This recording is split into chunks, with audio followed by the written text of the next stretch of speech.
and also the coordinator of the National HIV/AIDS Response Unit, Lester Guy. Good morning, gentlemen. Yeah. Good morning. Good morning. And how are we doing this morning? Fine, thanks, and happy to be here. Now, Mr. Jones, it's a special week for you all in particular. I want to say a very happy Medical Laboratory Professionals Week to you. Thank you very much. We appreciate that. Of course, this is a very trying time for lab techs around the world. And I think now more than ever, we have come to value the contribution that you all make in the medical sector. And, we probably take you all for granted a lot. We just see you come, you prick us with a needle, or that's all we remember. Some person prick me with a needle, they take my blood, and that's it. But you all have been putting in the work. And, with every emerging disease, every emerging pandemic, you have to up your skills every time. And I know that you at the medical lab at the hospital, you all have been doing that. Yeah. All right, so let's get right into the meat of things. Let's start off, first of all, with speaking about how the COVID-19 pandemic has affected you and your staff at the medical laboratory. I know, for instance, you've received training from PAHO, that to get you able to test for this. So tell us about the impact of the pandemic in the lab. Okay. Things have really changed, and we read about pandemics and we study these things, but the reality of it was just so different. First of all, we were not anticipating what was going to happen. But because of, people love to say, why Dominica? Why did the hurricane hit Dominica? Why this? This time we can say, why not Dominica? And I say this because in January of 2019, we received a call from Dr. Gresh from PAHO, stating that PAHO had purchased for us a PCR machine. Now, this must be placed against the backdrop of the fact that a new hospital was being built, and one of the design inputs was that there be a molecular lab. Now, a molecular lab requires special structural design. You need to have clean rooms, etc. And this was there in place. And then January 2019, we received word that a PCR machine had been purchased for us. We were so very grateful for that and excited. Throughout the coming months, the negotiations went out, and in October, the machine was installed. Now, you have to remember that there was no mention of COVID at that time. Nothing at all. Later in March of 2020, the PAHO specialist virologist, Dr. Gresh, came down and conducted training for our staff, in-house training. And there was no time to do anything. We had to just dive in headlong into performing the diagnostic test for COVID-19. Now, we have a very dedicated staff. We have somebody in charge of this process who is very committed, stickler for details, and I just want to compliment them because the effort that it took, these people were there night and day, trying to ensure that we kept in pace with the barrage of samples that were heading our way. And every day, every night, throughout almost a 24-hour shift, work had to be done. We have the administrative head, the lab superintendent, and then the technical people involved. And then we have the support crew, which is the rest of the staff who have to do other things to ensure that there is a swift processing of what is happening. So this was something that we had to get accustomed to. We had to learn certain things as we went. Today, I'm very proud of us because it has gone good. And, we have received so many inquiries from people around the Caribbean. How did you do that? What are you doing? How did you get there? And people just couldn't understand how little Dominica was able to be in a position to perform molecular testing for a novel virus that was just a couple months known to us. But again, like I said, why not Dominica? And you mentioned molecular testing. Tell what is that exactly? What does that mean? Okay, with molecular and the specific test, we call it real-time reverse transcriptase polymerase chain reaction. That's the full name of the test that we're doing. Real-time because we can see what is happening, and this is one of the control measures. While the test is going on, you can see on a screen what is expected. You can monitor it, so you can implement your controls. You can know if things are going good. You can know what amount of, let's say, activity is taking place. Now, PCR or molecular testing is the highest grade of testing. Why? Because you are using an actual piece of the virus. So other tests, you look into the serum, you look into things that are associated with the virus. But with PCR, you are actually taking a piece of the virus. And any little piece, that's the beauty of it. So specificity and sensitivity is at its highest with that test. It's not something that look like or whatever it is. You see, when the virus comes, the first thing that is done is something called sequencing. So the scientists, they take the piece of the virus and they look for the code. And without going into too many technical things, but they get the code of that particular virus. So we know the virus, let's say its code is ABCD, and we know it.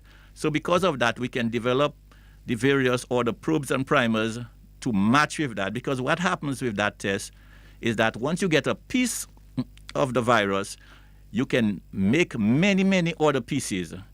And then you attach markers to it that will show you the amount of pieces that are there, and you can test it. I will not go further than that. But suffice it to say, because you are using the actual piece of the virus, you cannot get more sensitive and specific than that. And this is what places PCR and the test that we are currently doing at the medical lab above every other test that you may be able to try to do for coronavirus.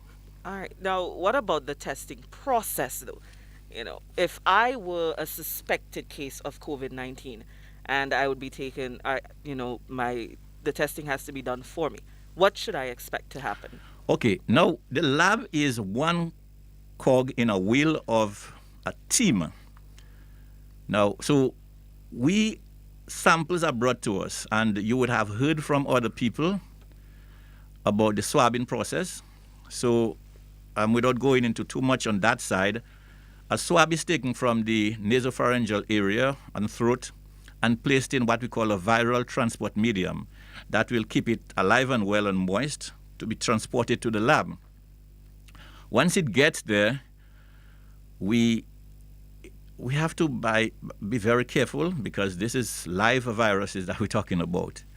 So this process is done initially in a sealed room under very strict condition because there's no room for errors because, like I said, you can inoculate yourself very easily if an error is made. So carefully, the test is started in a sealed room. And what really happens in the first instance is that you have to clean off the sample. So all fats and proteins and so forth that are not part of the testing are removed. And then you proceed. There's a machine called, well, like I spoke earlier on, it's called a Fast 7500. And that is the machine that we use. Now, what happens there is that it has a screen, and you can actually see what is happening. There are various stages in that testing, a number of stages, and it takes a couple hours to do it. And you use, they call it a thermocycler because it uses heat, cooling, and heating so that the process of denaturation, etc., can take place. But suffice it to say that it takes careful eyes and hands over a period of several hours to move to achieve what we just spoke about, which is taking a piece of the virus, replicating it many, many, many millions of times, and then measuring it on that machine. All right. So, what are the chances, though, of a sample getting contaminated or even getting false negatives or false positives from that testing? Okay, quality assurance has to be number one in that process. Um, and this is why quality assurance starts one, we have to ensure that the samples we receive are properly taken and properly stored and transported to us. That's the first area. Secondly, we have to ensure that the persons who are involved in testing have been deemed competent by a competent authority or institution, and this happened. Thirdly, we have to ensure that the structures that we use, the room, the location, it adheres to standard recommendations. And then fourthly, we have to ensure that there is careful processing of everything that we do. Now, you have to check and double check. And this is why, people might see a medical technologist functioning and might think that this looks easy. It's like flying a plane, it's like everything else. I can do that. But it takes quite a bit of alertness and skill to be able to do what we do. And so errors, we have to watch out for errors from day one, from point one, to ensure. But we have many built-in controls and guards to ensure that no error is made. Now, this is why, like I said, in this system, there's built-in controls. Then the kit itself, it has its own positive and negative controls that you also can see if your system is working. So because this is such a high level of testing, there are several levels of test controls that we put in. I need to mention also that we are in constant contact with the virologists at PAHO in Washington. Therefore, all day, all night, emails are going back and forth. The runs that we do, they are validated by this virologist. So we always ask, look at the runs. Are you satisfied? Is everything working? Do you have any recommendation?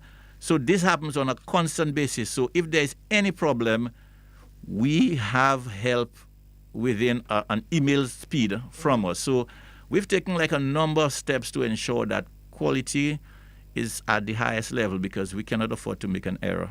Definitely. Now, we heard some time back people expressing concerns that they're hearing about the testing kits being expired or things like that. Should people even be concerned about that? No, we don't have testing kits expired. So the testing kits that we're using, they just came from Washington, so they're not expired. Mm-hmm. You may have heard about something that appeared to be expired, which is one of the vials that was used. But the thing is that the CAFA, which is one of our partner agencies, have instructed us that as to how to use that. So we are well clear in terms of the use of that. This is the viral transport media, it's not the testing kit. Our testing kits are in date and they're working fine. So there's no issue about quality. And like I said, we are in all what we do, our positives, we are sending them to be validated. So we have double and triple checks. So people need not worry about false anything. We are right on target with what we do. All right. Thank you so much, Mr. Jones. And like I mentioned earlier, we have with us from the National HIV/AIDS Response Unit, Mr. Lester Guy.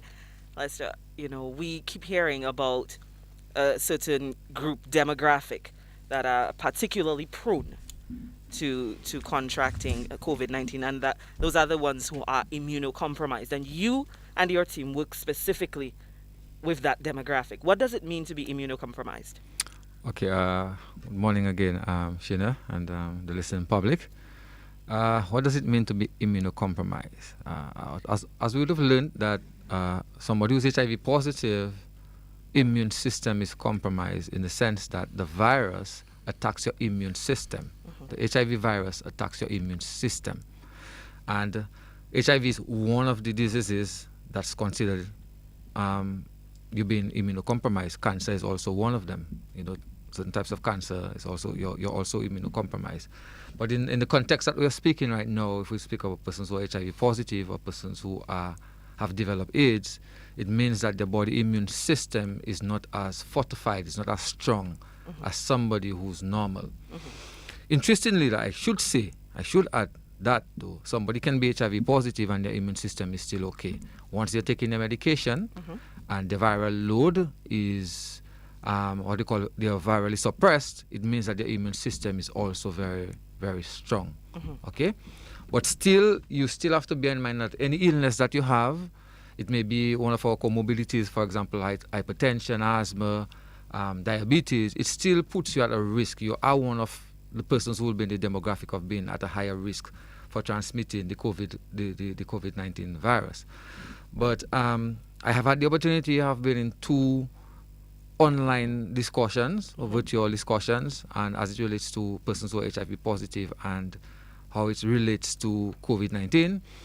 And there's no specific evidence, on-point evidence that points to somebody who's HIV positive is more at risk of somebody who may be hypertensive or somebody who may have diabetes. You know, the risk is basically the same. You know, we're just talking about underlying conditions. Right. What I will add to that, though, I will say if somebody is HIV positive and they're not very adherent to the treatment, it means that their immune system would be a lot weaker, in common terms, you know, a lot weaker than somebody who is virally suppressed.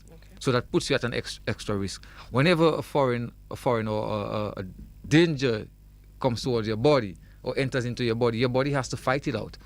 And if your immune system is already compromised, it's going to take a lot more to fight it out. I always make the example of the common flu. You know, they encourage us to take our vitamin C, that our immune system can be a little more boosted for the common flu, and that happens for every other illness.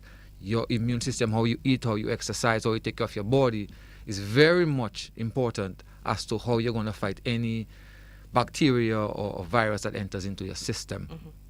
So for persons who are HIV positive, they are not at any extra risk per se. They just have an underlying condition. But it means that they have to also be vigilant as to how and what they do, when they do, where they do, and with who they do what they do. Right. All right? In the sense that if you are somebody who's HIV positive, making sure that you wear your mask, making sure that you don't go into crowds where you don't necessarily need to be, practicing your hand washing, hygienic practices is extremely important for you, because if you are not virally suppressed, it means that your risk is also high. So that is something that we talk about a lot. But from an scientific evidential point of view, HIV positive persons are not at any higher risk per se than somebody else who has any other comorbidity. All right. Now, you know, you and the organization, you are very familiar with things like stigma. Oh, yes. And we've noticed that a certain type of stigma has been associated with people who have been testing positive for COVID-19. Yes. Now, seeing you have some experience with that, tell us, what would be your advice to someone who is being stigmatized, you know, because they were tested positive? Wow, that's such a question that I wasn't expecting. But I'll tell you what, though. We have had our challenges with stigma and discrimination as it relates to HIV and AIDS. And I think it has been a very difficult battle. And I think it's not only from a small island point of view, something that I've recognized over the times I've interfaced with all of my colleagues across the globe, that this challenge is the same thing for everyone in every circumstance as it relates to HIV. And I would say that, though, with this COVID-19, I have been part of the test, how would I say, the contacting and the sampling team for the COVID-19, together with the Director of Primary Health Care. And I realized that sometimes when you contact people, how easy it is for persons to get very defensive. When you call them and say, I'm calling from the Ministry of Health, and you may have been in contact with or interacted with somebody who has been tested positive or who may be positive, and initially you get that response. Right. I remember there's a situation where we literally had to talk down a gentleman for him to understand how important it is for protecting yourself, your family, and your community. And people were very concerned about, well, when the ambulance comes to my home, what are people going to think? Right. One of the things I've always said to people, it has a lot to do with how you show yourself. Yes, the healthcare system has to play its part in terms of protecting you, protecting your confidentiality. But there are some aspects of it that we have totally no control. If the ambulance comes to my home, people are going to see the ambulance coming to my home. How do I react to it? So most of what we've always done over the years is give people information. The more information people have, the more educated people become, and the easier it is for you to see a change. I always say, information and education that is not acted upon isn't education. Until people have learned to accept and act accordingly to the information that they have, it's basically just having information that is useless. Right. And I've always tried to encourage that with my patients also. You within yourself have to be able to feel comfortable within yourself. It doesn't mean that if you're HIV positive or if you got COVID that you went looking for it. It doesn't mean that if you're in the COVID center or you have been on quarantine, that is your fault. And people need to understand that, and sometimes communicating with people and informing them that this is the situation that I'm in, I'm looking to protect myself, my family, and by extension, my community and my country, then they start seeing it differently. Right. So reasoning with them on a certain level do help people to understand how important it is not to stigmatize or discriminate people, because it means that if people are fearful of coming in, let's say with same COVID-19, what do you think is going to happen? We're going to have a rippling effect of persons getting positive or getting the virus. So it means that you within yourself, and I think, let me just adjust that one point again, the healthcare providers have to be able to sit down with clients and patients and say, this is the situation, this is where you're at, and this is where we're trying to get you, and people around you need to learn to understand that. So information is vital. Okay, so tell us what, in this time, it's such a stressful time, so much anxiety. And you have, like you mentioned, the patients who may have tested positive for HIV, and they may be very concerned, very troubled about their risk. What support can your unit provide? Right. Good. We've been able to do a lot of that, I must say. I'm very proud of my staff for doing all of what they did during that time. We had our lines open. In fact, if you go to my office, you'll still see my telephone number stuck on the door outside. Okay? Anybody who comes in and have any questions or queries, and because we already established a very good rapport with our clients and our patients, there are numbers of persons who, for example, our counselor or PMTC coordinator, myself, that you can reach out to at any given time if you're going through any difficult time in terms of anxiety and so on, that you can contact us and we'll walk you through, we'll talk you through. In fact, I just got a message from one of my colleagues who is actually part of the Dominica Psychological Society, which we have given the opportunity. We have a hotline that people can call in. So even if you cannot get to the government system, there are also NGOs and CSOs who are out there. Once you look for the information is available and you can call. I mean, yes, I would have to take my telephone and call you sometimes, but if you call me, I will be able to spend the time with you and at least talk you through. So we've been able to do a lot of that. All right. And, back to you, Mr. Jones, very quickly. We're talking about protecting. We always emphasize that people should be protecting themselves first and foremost, because, like we say in the Health Promotion Unit, your health is your responsibility. You and your staff come in contact with so many samples, be it from suspected HIV positive individuals, suspected COVID patients. What protocols are in place for you to protect yourself and your staff? This is an important question because there's been so much confusion as to what really is, how should people act and behave, not just in the lab but outside. There's something called universal precaution. Universal precaution assumes that everybody has everything. So there are some standard things that you do because, you see, what we've tried to avoid is that the hysteria and the panic about a suspected COVID, and you ask yourself, how does that differ from somebody who has COVID but is asymptomatic? So we have to behave in a particular way across the board. Now, granted, there will always be a higher level of protection when you are sure that you're dealing with COVID. But the emphasis has to be that a medtech has to wear protective gear, PPE, your gloves, your mask when necessary, your lab coat, and to adopt certain practices like the use of bleach to sanitize your desktop and your telephones and so forth. These are not things that came with COVID. These are standard laboratory practices, and we have to highlight the fact that, hey guys, COVID, whether it's COVID, hepatitis C, HIV, all these viruses are always there, and you have to behave in such a way, that prevents you from contracting them. So, even out in society now, it's good that people understand that some of these distancing methods we have there, we still need to use some of them in terms of the flu and some of the other things. And so at the lab, we have, the people who are in the room doing that must take a higher level of protection in terms of wearing, certain types of gowns and so forth. But the emphasis remains before, now, and after universal precaution for all medtechs. Now, we were talking physical health, but let's also talk about psychological. Because like Mr. Guy mentioned, they have that support for their clients, their patients. But your staff would also need some kind of psychological support.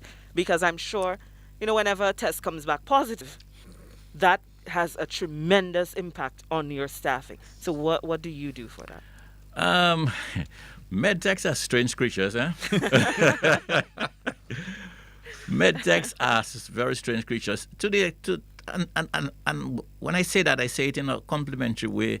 We love what we do. We enjoy seeing our tests work. We enjoy seeing that we are recovering what we should recover, that our controls are coming in, that our tests are coming in. We're happy that we could get involved in molecular biology. So some of these things, I hear what you say, and we are human, but we thank God that people have been keeping. We sort of lean on each other for support, and there's good rapport, there's good camaraderie going on, and from a management standpoint, we have been looking at everybody to see if we can pick up anything from, especially frontline workers, any sign of burnout or so forth. But people are just happy. The guys are there and they don't want to leave. They are involved. It is strange, but I tell you, hats off to these guys who have been just going, and happy to be involved in a historic process. So I don't know, Sheena, maybe you'll ask me that question in a month's time or 2 months' time, but so far so good. All right, we are very happy to hear that. And, like you said, it's a matter of seeing your test working. So even if the result is positive, to you, it doesn't necessarily mean something bad. It means that what we're doing is impactful. Yeah, I tell you what, you have to take it from the standpoint. We're not callous people. Right. But all our lives we have had to be delivering results of cancer and HIV positive and diabetes, and we give out a lot of bad news, leukemia. So COVID just follows in that line. This is what we signed for, to be an intermediary between a person and the doctor. And so we cannot afford to start crying when we get a positive result. That means that the next person who needs our service will be deprived of it if we get emotional. So it takes a certain breed of people to, amidst all that bad news, to stand up and continue to do your work. Well, we are certainly happy we have that breed of people here. So thank you so much for all of your efforts. Let's open the phone lines. I'm sure the general public would like to get a few calls and questions in. The numbers to call 1-800-327-448-3284, 449-8719, 616-1327, and 305-432-9744. That's the overseas line. Give us a call if you have any questions or comments. Now, Mr. Guy, back to you. You mentioned that you are on the team that would do the contact tracing and so forth. Tell us a little, what has that experience been like for you? Wow. It's been eye-opening to an extent, but it also gives you a high sense of satisfaction, knowing that you may not be one of the persons on the direct front line, but you are impacting people's life on a level. I mean, I remember having to call persons and tell them, well, this is the situation, or you got your test back, your results back, and it's negative, and to hear in their voice the sigh of relief. But you still have to tell them you need to continue practicing your social distancing and your physical distancing, and making sure that you're home and you don't have people come to your home. Right. I mean, we had to call almost the entire population of a specific school at some point, and parents were expecting the call, you know. So it made it quite interesting, but it also gave you an opportunity to see how your general public is reacting to what is in front of them. And it provides you with a bit of skills or resources as to where we are as a country and what we need to implement more, or what we need to stress on more for our general public. Right. So it gave you a little bit of eye-opener. So the advertisement, that health promotion we were making and so on, you'd find that because of that discussion with somebody, you could have pulled out something that you were not even aware of. Right, And I think right. it was very interesting. But also it was wonderful working with the team. I mean, it was so good telling the teams, okay, we needed to go out there on a specific day and we needed to at least get 14 persons or 15 persons, and how they reacted. I must say, Yeah. I've had that double experience, that triple experience with Dominica, 2015, 2017, 2015, 2017 and 2020. See how our healthcare providers respond in a crisis. It's amazing. Now, you don't know what goes on behind the doors. You have your challenges. Definitely. You have your personalities. But it's so nice to see people on the money and say, yes, we will go. When do you want us to go? Where do you want us to go? And I think that was really good for me. You know, I may not be as young in the system as I seem, but it was something that was really rewarding on part. And I must commend our healthcare providers who were part of that frontline team, going out and doing the testing and stuff.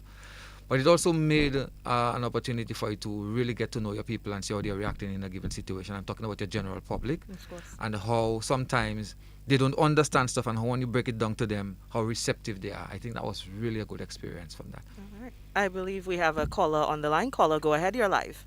Hi, good morning. Good morning.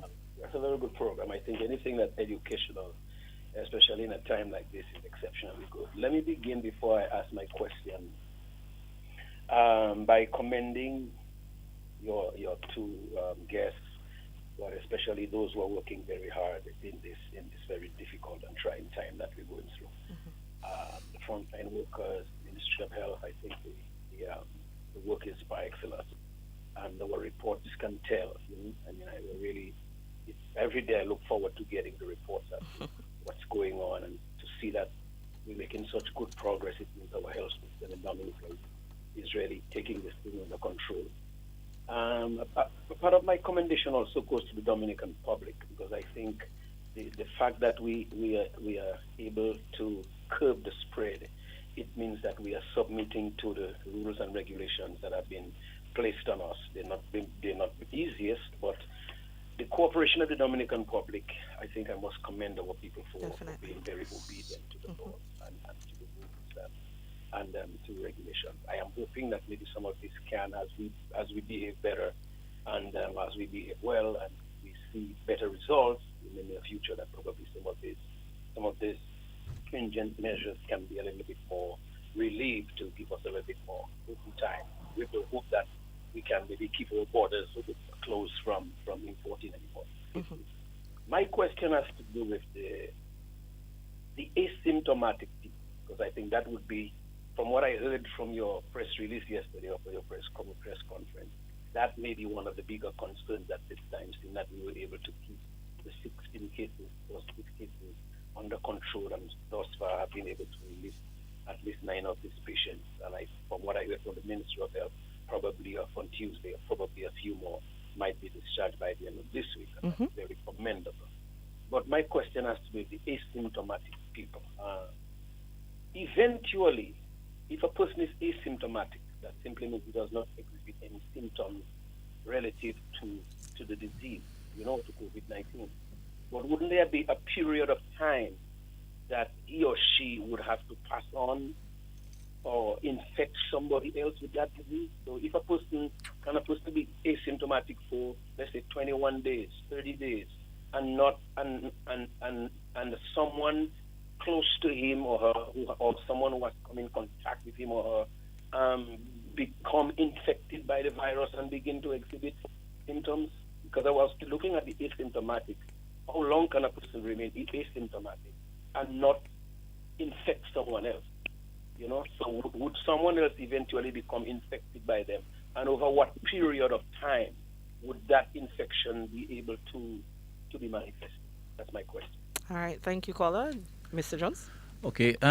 Without giving specific timelines, what I will say is that there's always the fear that we may have asymptomatic people in our population. This is something we cannot do anything about it because the virus has a life of its own. It has a mode of its own.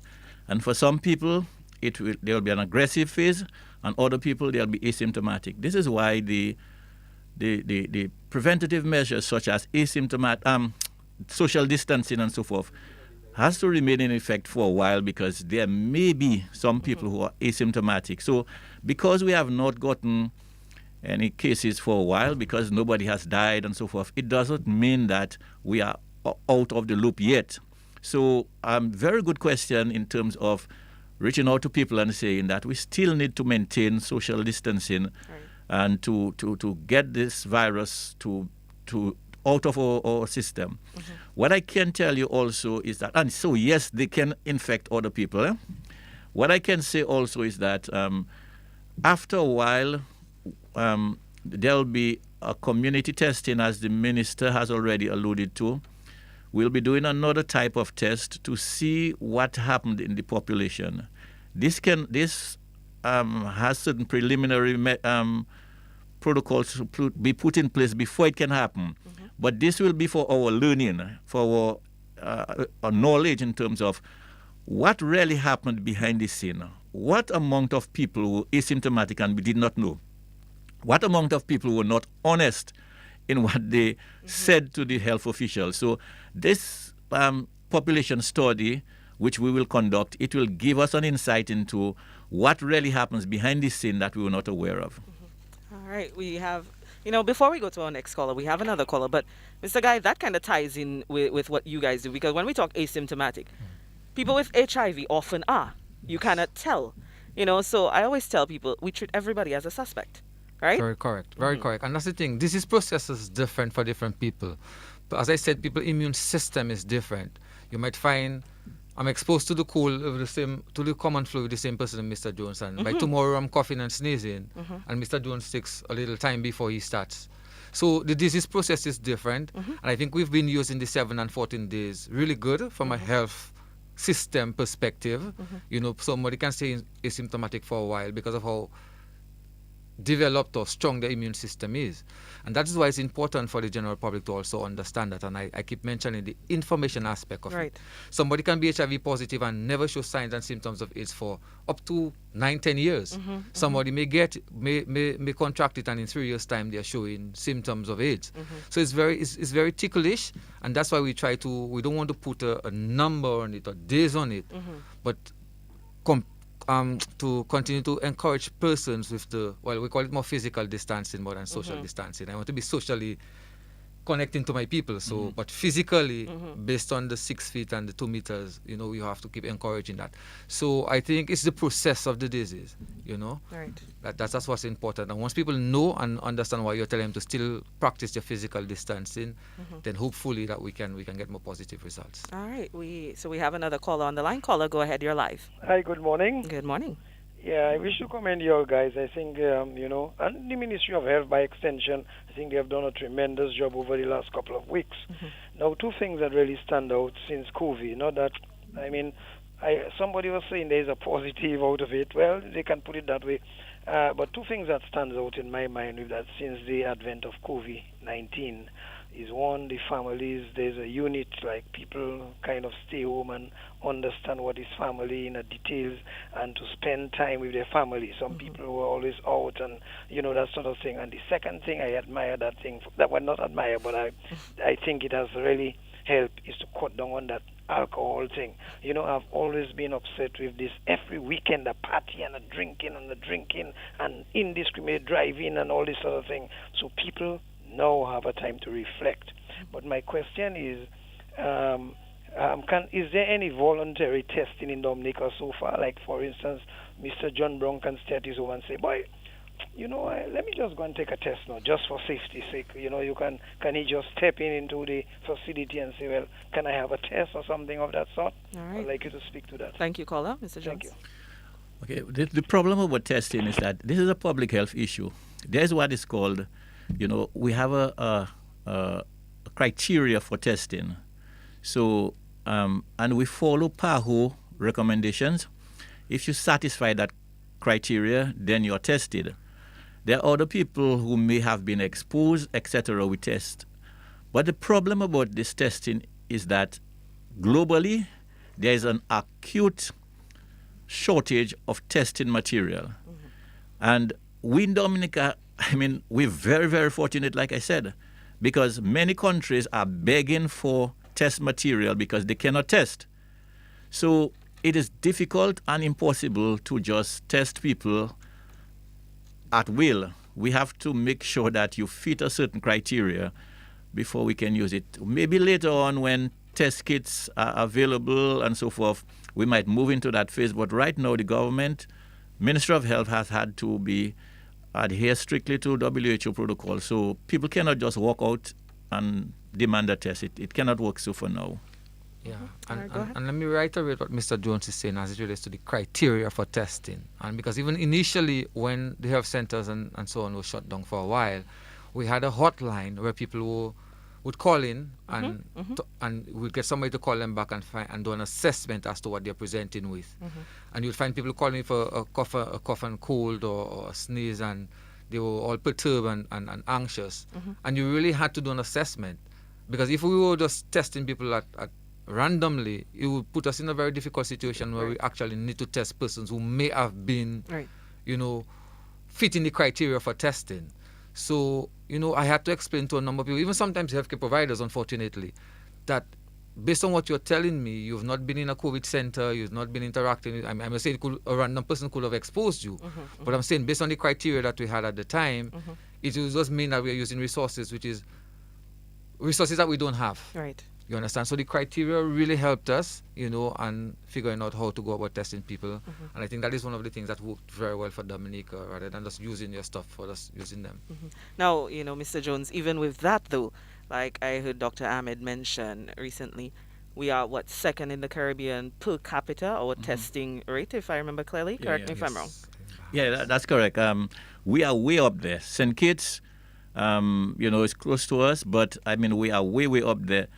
And in terms of the number of tests we've done per 1,000 or per million population, and this is also because we came out early, and we had good contact tracing mechanisms, so we were able to track down people, and our containment in terms of the people entering the country and swabbing them. The whole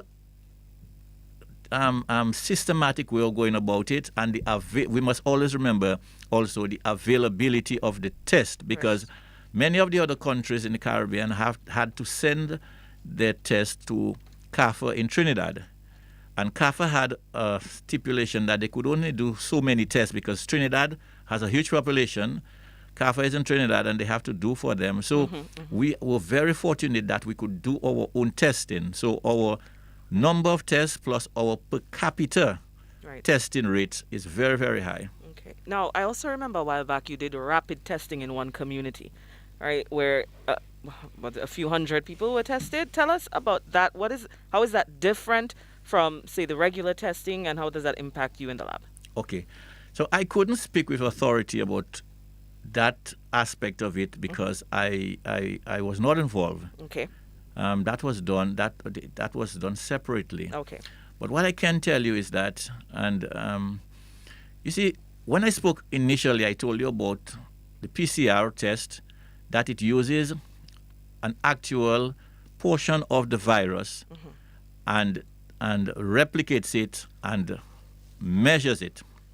With the rapid tests, these are serological tests. In serology, what you're looking for is for antibodies. You see, when a virus enters a person, it invades the host, the human body. Now, the person reacts by producing antibodies. Initially, the person produces an antibody called IgM, and over a period of time, the IgM level goes down and the IgG increases. So those test kits, what they do, they look for IgM and IgG. The thing about it is that that can only tell you that you had COVID, that you were exposed. But by that time, you have already recovered from it sufficiently to be able to produce antibodies. So it is not diagnostic. It doesn't tell you that you have it at the moment. You have to do your PCR test where you're looking for the actual viral particles to be able to diagnose that you have COVID. But the serological test, the rapid test, they will tell you that you had. There's a difference.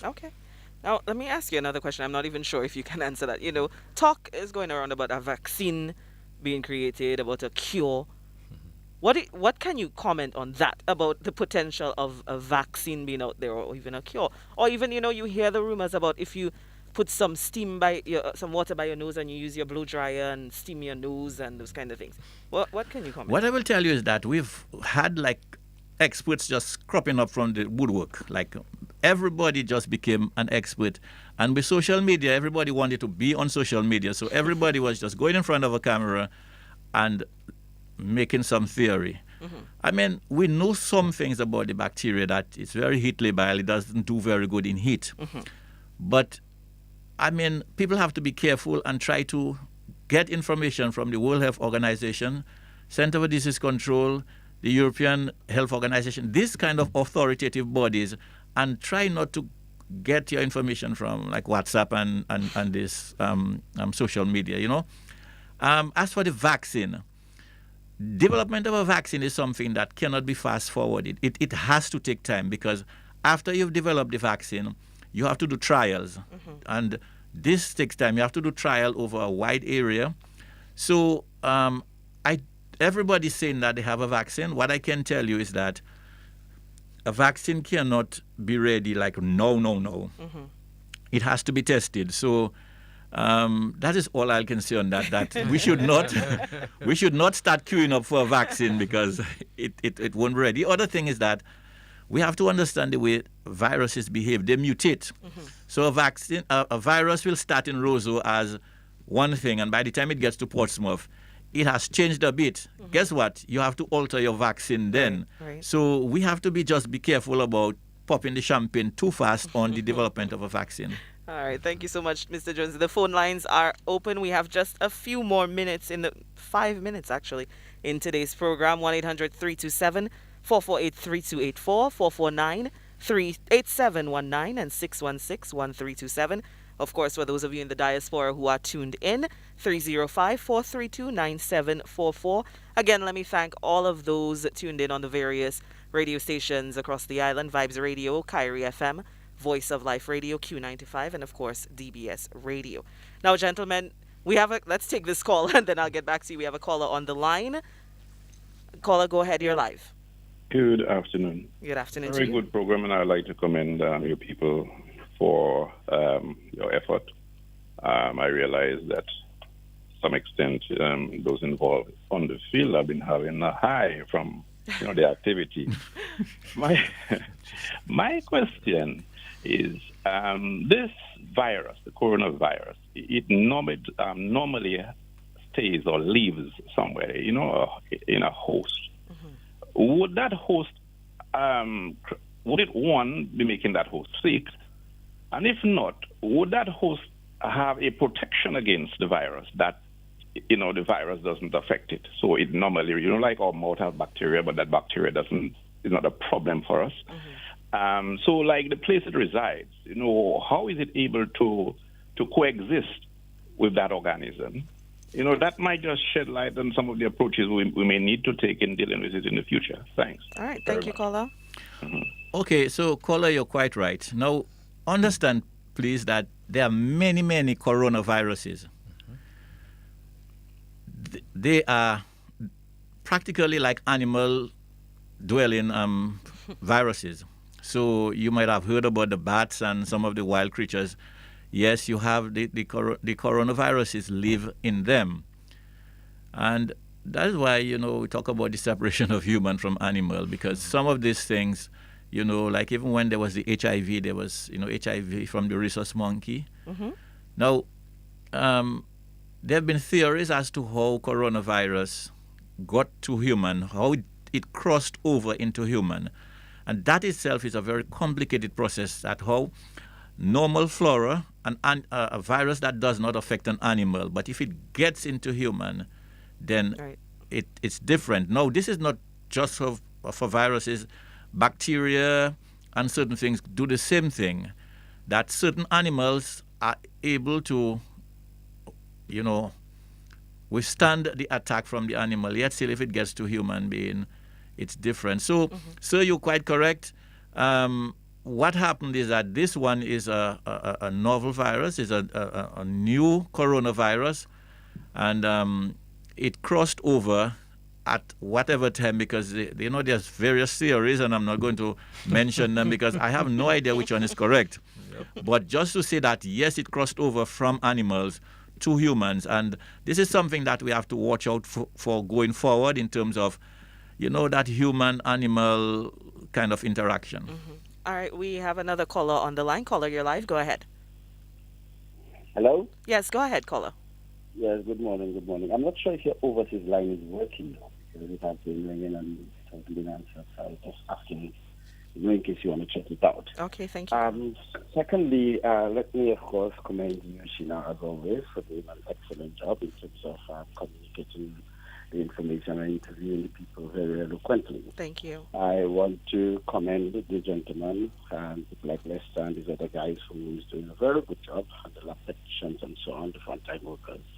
I think they're making me very proud as a Dominican who live out there. And if what is happening in Dominica was happening out there, I think the world would be a much better and safer place. And I'm not saying I'm not boasting. I'm just being real on the situation. I tuned in not too long ago, so I'm not sure if you are touching this matter already. I just wanted to ask persons who like the asymptomatic persons who carry the disease or the virus, and there is no sign that they show they have the virus.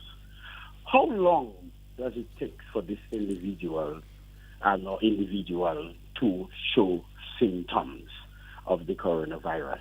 And is there any way that we could probably, if somebody in the environment, the area, for example, somebody, let's say, by DBS radio has that, can we check everybody around that area? And because we hear things like about wearing a mask, it can be in the air, it's airborne, and this type of thing. So is there any way these things can take place? I know it's a bit expensive and costly. I just one suggestion, one question. And I have a suggestion. Many times I hear people talking about if you develop symptoms, if you suffer from anxiety, if you suffer from this and this high, big words that is being used. And we have persons who maybe not understand what is anxiety. We don't understand certain terminology that is being used. Is there a way we can have a TV demonstration to persons to show them what it is can be developed, what is called anxiety, or explain to them in a more fine way or more, simpler way?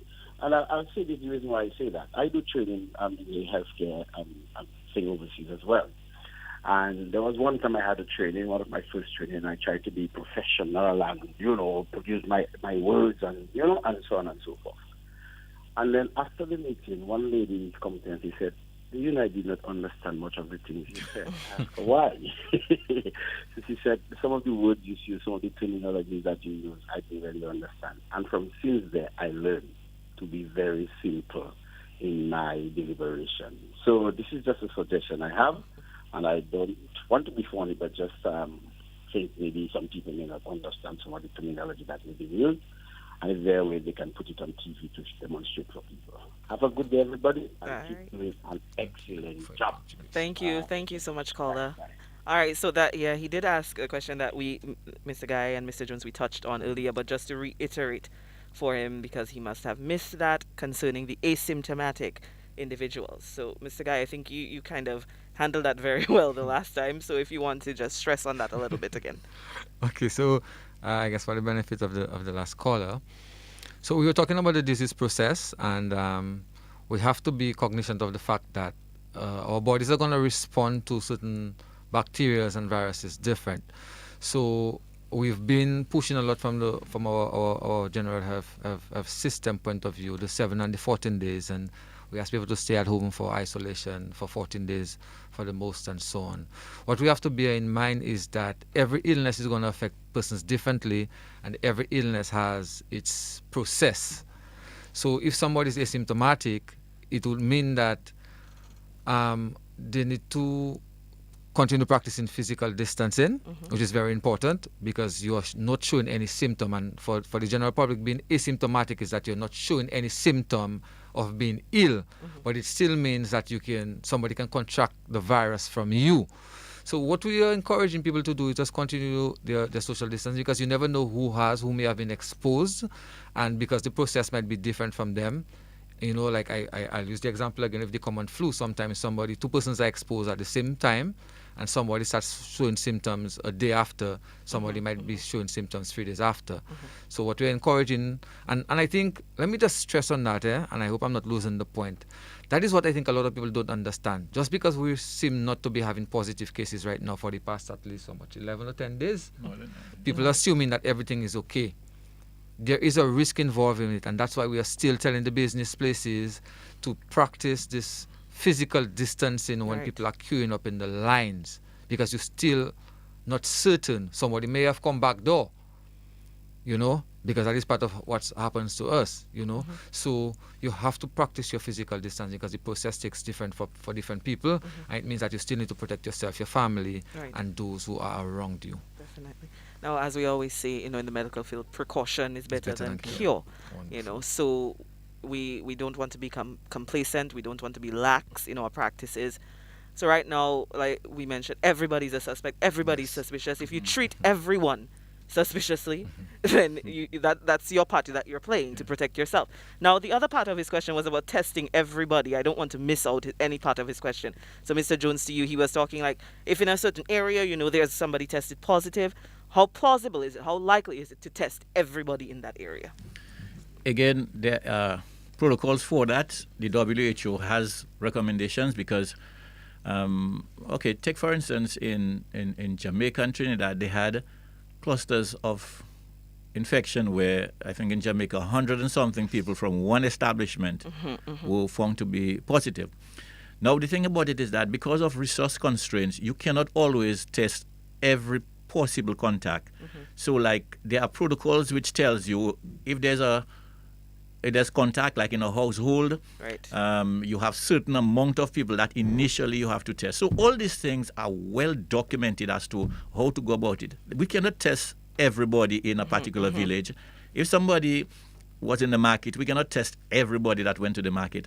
But you have a systematic way of going about it in terms of how much time was the person exposed, how long did they stay there. There are certain protocols and to go about. So, the public can be assured that, that contact tracing and so forth, it is done in a very scientific way so as to maximize use of your resources, but to ensure that nobody is left untested that should be tested. Definitely. Now, one of the things I always stress is that when people understand how the virus is spread, then they have a better grasp of who should be tested. Right. Because just because I'm in my house and perhaps my neighbor 2 houses down was tested positive, that doesn't mean that I need to get tested because probably me and the neighbor go lel me, according to people.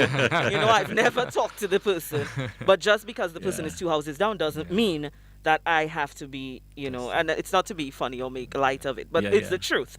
It's that we have to understand how it's spread. We have to get, like Lester has been saying throughout, information is key. So if you understand these things, then you understand, okay, well, I have been in close contact, and me and this person yesterday, we were, gee and playing dominoes. So maybe there are protocols. Yeah, yeah. So that is key. Information is always key. Understanding the virus as much as we can, being that it's a new virus, but understanding as much about it as possible is also key. Gentlemen, we are at that time. Yep. Mr. Jones, you see how quickly that went by. All right, just a few final remarks from you. Let's start with you, Mr. Guy. All right, so I'm glad that we're talking about the testing thing, and you realize that every time we enter into the hospital right now, they're taking the temperature. That is something I think that is something we've put in place to try our best not to overuse our resources, but if and when we are using them, that we are doing it in a systematic way. Right. And I think that is working. And I think for everybody out there, again, continue to protect yourself, protect your family by extension. Our physical distancing is still on the table and needs to be done. And I'm encouraging persons to limit the use of alcohol and any other drugs that you're using at present, so that you don't find yourself making really bad decisions. Definitely. I think I'll leave you with that. All right, thank you so much, Mr. Jones. Yeah, I am very happy for the privilege that was given to us this morning, and for the information that we were able to share.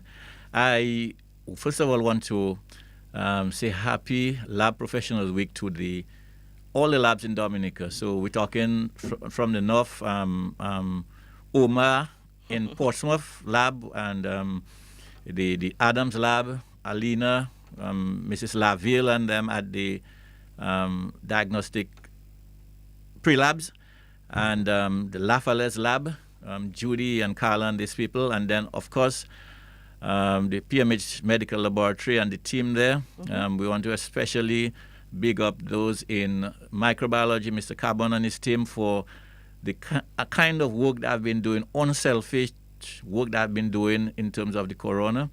We want to thank our superintendent, Mrs. Gemot, for the leadership that she has shown also. And so it's a team effort.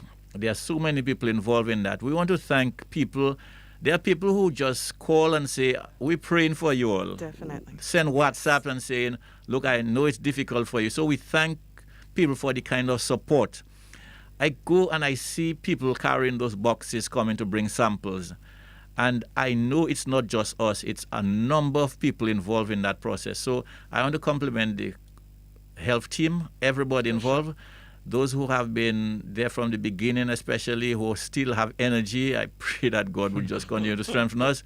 And so we have been doing good. Let's continue on that path. Thank you very much. Thank you so much, Mr. Jones. And you mentioned the facilities. I want to say a quick good afternoon to Dr. Jeffrey Louis and the staff over in Portsmouth. They have been working so very hard, and they listen all the time, even if they are bombarded with work over in Portsmouth. But good day to you all. I hope we continue praying for you, and like Mr. Jones said, we continue to pray and support every medical personnel on island for doing such an exceptional job. And we pray for continued strength as always. Thank you very much, gentlemen, for your time. Welcome. Thank you to all the listeners for your attention, and tune in again. Hopefully we'll be with you on Friday at 11 for another edition of the COVID-19 discussion. In the meantime, have a great day.